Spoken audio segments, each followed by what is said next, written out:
Hello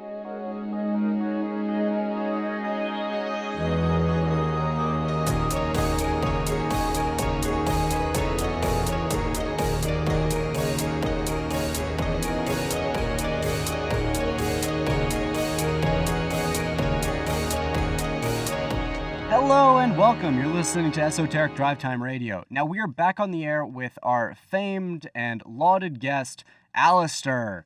Hello. Welcome back to the show. Thank you. Now I was really hoping you could answer a question that we personally have been. This has been a bit of a debate between us. We've just been wondering. So why are you happy? Now? In general. In general, yes. Like all the time. Okay. Like every waking minute of every day. Yes, we've been curious. I'm happy because there's always something exciting that I find, or I guess more appropriately, there's always something excited I think can happen in the next couple of moments. Now, yes. It's okay. We're not narcs or anything. You can tell us the real answer. I mean, also, I'm kind of socially inappropriate sometimes, so I think I definitely am a little crazy, and I kind of find humor. Well, I wouldn't say I find humor in situations that are not appropriate, but I kind of make situations humorous that aren't typically funny, just kind of without thinking about it. Care to give us an example? Sure. Yeah. I mean, when the okay. Oh wow. Okay. There's actually I can't think of a specific example, but there's an example of a situation. If someone now if a teacher is really if it's a very serious kind of classroom discussion, I'll sometimes pop a joke thinking it will be appropriate. My parents have said that I kind of have a playground mentality in things that are supposed to be more church-like. That was their example. A serious tone, and yeah, kind of gets you in bad situations. So what drugs is it? Because ultimately that's the question. I don't take any drugs for this. Samson's got money on ecstasy, but yes. I'm betting it's more of a Coke thing. Well, you guys' very inquisitive faces right now are really making me wonder. I do not do any drugs. It's ecstasy. It's ecstasy. Okay. All right. $15. Ecstasy. It's called fish oil, if you guys are wondering. Go to your local 7-Eleven. Right. Oh, man. How much money? 15? Yeah, $15. We agreed before the show. I didn't even... Wow, I wouldn't have considered that to be that high of a bet. We like to live dangerously here on Esoteric Drive Time Radio.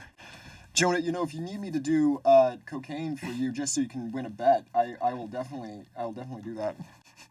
Do we have your word on that? Because we're always looking for new content for the show. I mean... I think now's an appropriate time to deal with our sponsors. Oh, all right. Samson, can you do the yes. Lyft ad? Yes. Esoteric Drive Time Radio is proudly sponsored by Lyft. Lyft knows their drivers are what keeps them moving. They do everything they can to make sure their drivers are happy on every trip. It's a simple formula. Happy drivers mean happy passengers. Maybe that's why 9 out of 10 Lyft riders get a perfect 5-star rating. You can earn hundreds of dollars a week, plus tips. Want to earn more money? Drive more. It's never been easier to give yourself a raise. You keep 100% of tips, and they add up fast. Drivers have been paid over $200 million since this feature was first implemented. So join the ride-sharing company that believes in treating its people better. Go to lyft.com/pen today, and you'll get a $500 new driver bonus. That's lyft.com/pen. It's available for a limited time only. Terms and conditions apply. All right. Oh, Alistair, would you actually mind taking the next one? Sure. Okay. Citizens for Truth.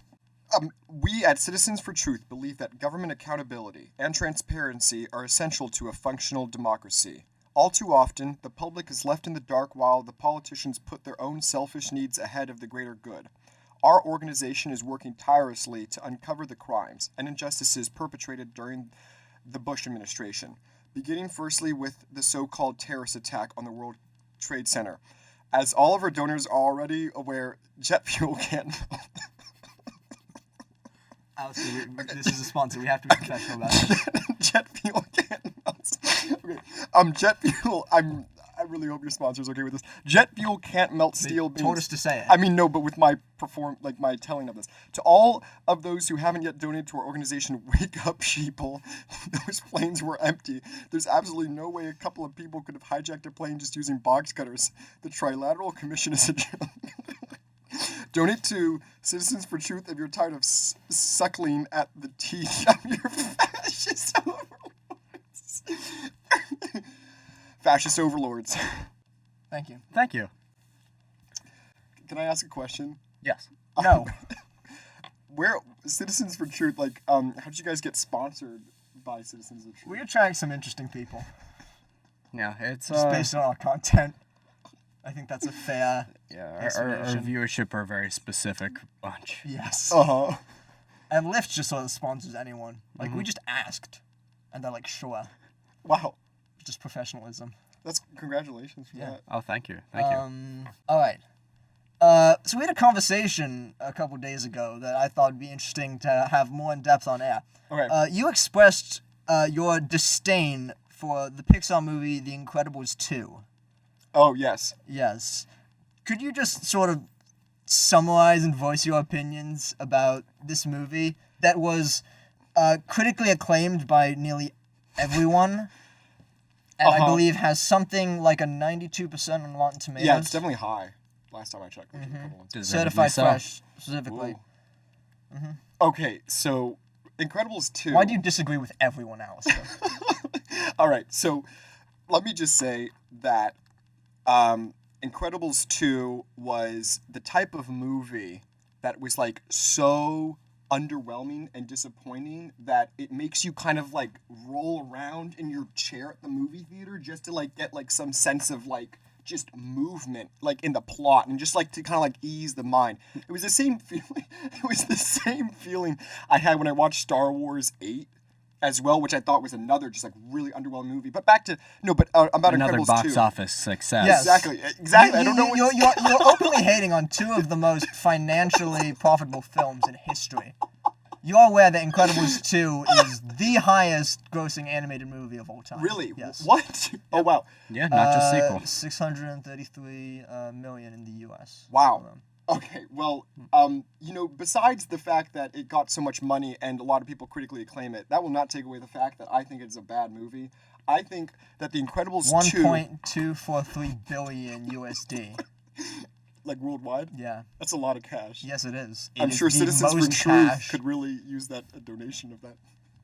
Are you suggesting that The Incredibles 2 and Pixar and Disney Studios and their external producers ought to donate their entire profits from The Incredibles 2, which was a 14-year production?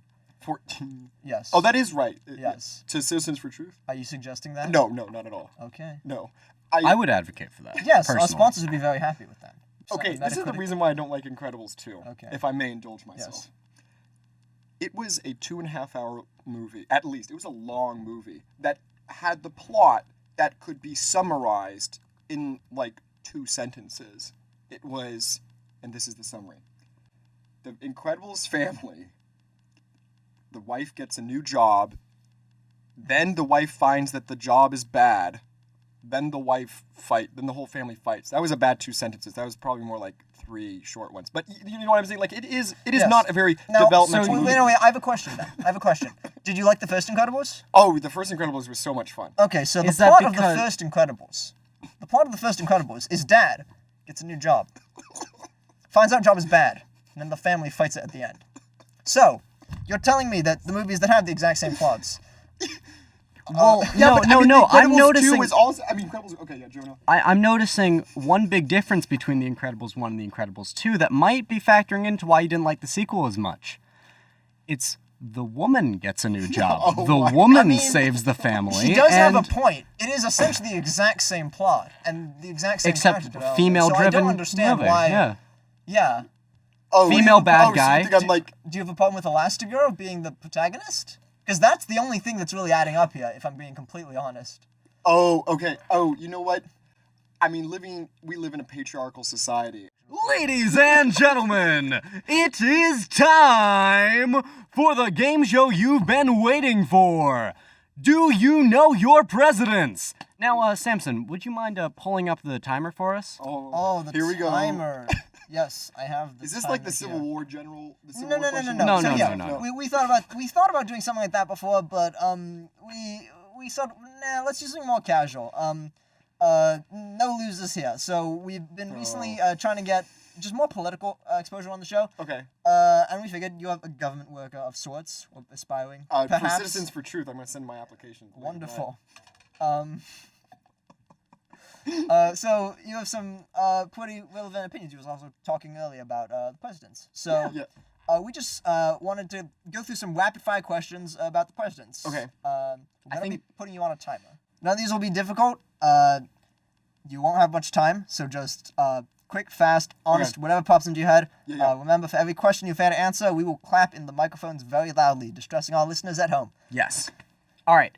So, why don't we start off with an easy one first? You got the timer ready? I have the timer ready. Is there anything I need to do? Just answer the question, right? Actually, give me one Yes. second. Okay. I'm just gonna separate these windows so it's easier for Are me you to sure, see Jonah? I things. remember last time there was a lot of like I needed to make a beep noise beforehand. Well, We had to do all that. things change, seasons change, I'm excited. Okay. the leaves change. All John, right. are you starting or am I starting?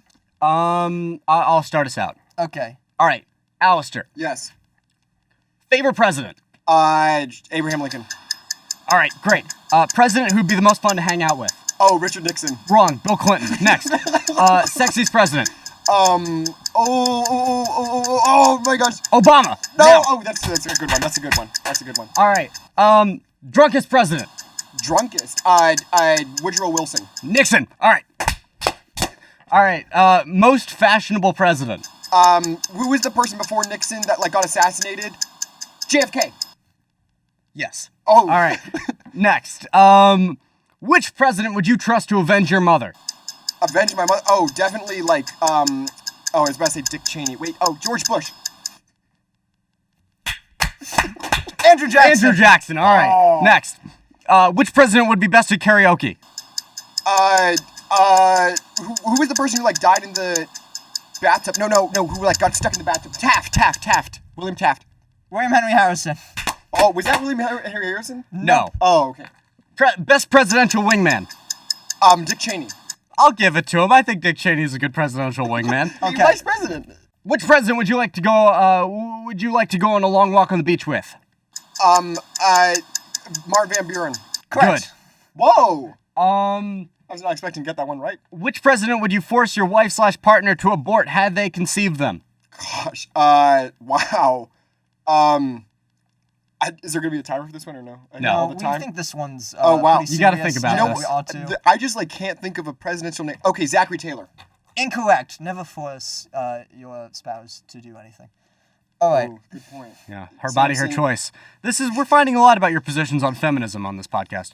So, we've got the president who smelled the best. The eighth one. God, I can't remember names. Oh, the timer's so stressful. Time's up. Oh, It was JFK. oh, I'm sure JFK did smell really nice. Yeah, he had a very Least specific attractive perfume. president. Oh, Least attractive president? Probably Martin Van Buren, who All I right. might go on the beach with, but that was just because of the name. Good. that's fair. President who would cook the best meal. Oh, definitely I'd say JFK. Probably cook a Yeah, sure. All right, we'll give it to you. We said Jimmy Carter. That's good. Most sexually charged president. Oh, we already know this. Lyndon B. Johnson. We know this. That's Don't clap fair. for this. That's fair. That's fair. That's fair. Everyone look up Lyndon B. Johnson's comments on his All right, now. genitalia, and you will find out Which why. president had the biggest, girthiest, longest, hardest piano? Oh. I mean, well, you put it like that, Samson. No, probably, I would say this would be a president before Abraham Lincoln's time. So we're talking about before, maybe 1840s. So what was the 1840s president? Oh shoot, they're all so old white men. It's just so hard to think about. William Henry Harrison? I'll do William Henry Harrison. I don't think that was a president before Abraham Lincoln, but I'm going to do William Henry Harrison. Sure, we'll do it. Who? Fine. Yeah, it's fine. All right. Biggest Johnsons. Oh, Lyndon B. Johnson. Accurate. Yes. Coolest presidential death. Oh, the person who like gave a speech and like died like because of pneumonia. What was the person's? You know what I do know who you're talking Is about. that William Henry Harrison? I feel like I mentioned William Henry Harrison a lot. It was. It was. Yes, but also the answer we were looking for was William McKinley, How did William McKinley die? shot to death by an anarchist. Whoa. Final question. This is a bit of a most feminine president. Most feminine? Yes. Well, that would probably be a more modern president, contemporary president, because back then you stifled a lot of your expression. Well, So how are I you would to know? say, because you read. So I would say probably George Bush, because George Bush was not really like a masculine president. George Bush really apologized. George Bush apparently choked on pretzels and like joked about it with the press. Gave even like CNN a bag of pretzels. George Bush also like got like a shoe thrown. Are you thrown suggesting it's feminine to not be able to functionally consume pretzels?